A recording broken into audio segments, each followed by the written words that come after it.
Lorsque tu as un choix à faire entre 2, 3, 4 ou 1000 choses importantes, pour chacun de ces choix, tu dois faire les avantages à long terme et les avantages à court terme. Les inconvénients à long terme et les inconvénients à court terme. Le meilleur choix pour toi sera celui qui a des avantages à long terme et des inconvénients à court terme. Et là, dans ce cas précis, je vais te prendre un exemple que j'ai eu à lire dans le livre La chèvre de ma mère. Dans ce livre, le père de l'auteur décède. Et comme il est de tradition dans sa famille, aucun de ses enfants et aucune de ses femmes n'ont droit à son héritage. Il sera ainsi réparti entre ses frères, ses oncles et ses parents. Alors, je ne sais si c'est par grâce ou si c'est par bon cœur. La famille de leur mari décide ainsi de leur remettre à chacune une chèvre. Ces deux femmes donc sont contraintes de récupérer leurs enfants et chacune sa chèvre et de retourner ainsi dans leurs familles respectives. Alors, la maman de l'auteur n'ayant rien, se retrouve donc en train de retourner dans sa famille. Elle savait très bien ce qui l'attendait puisque sa famille à elle ne possédait aucun bien.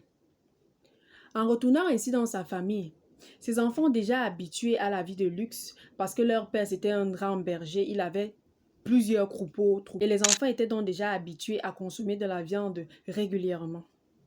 Lorsque ces enfants retournent donc dans leur famille, dans la famille de leur maman, ils se retrouvent donc en train de manger des légumes, des feuilles, des trucs. Donc les enfants ne sont pas contents de manger ces gens parce que les enfants sont déjà habitués à un certain niveau de vie. Les enfants disent donc à leur mère que maman, nous voulons manger notre chèvre. Il faudrait que tu tues notre chèvre pour que nous puissions la manger. La maman se refusait donc de faire plaisir à ses enfants.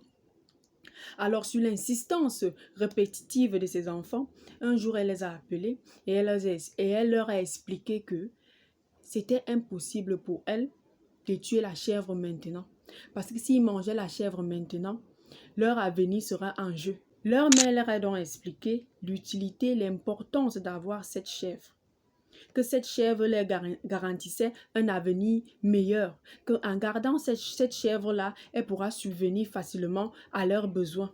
Mais que s'ils insistaient, elle allait tuer la chèvre et ils vont constater que ils seront rassasiés à cet instant, mais par la suite, ils ne pourront ni aller à l'école, ni se nourrir et il n'y aura plus rien et ils seront donc obligés de mourir de faim.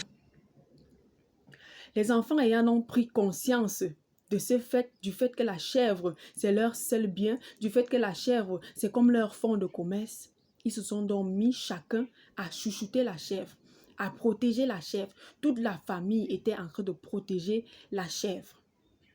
À un moment donné, la chèvre a commencé à avoir des petits 1, 2, 3, 4. La famille s'agrandissait.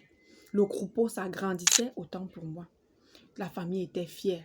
Et ainsi, ils pouvaient donc se permettre à long terme de commencer à manger des chèvres tout en préservant toujours leur fonds de commerce.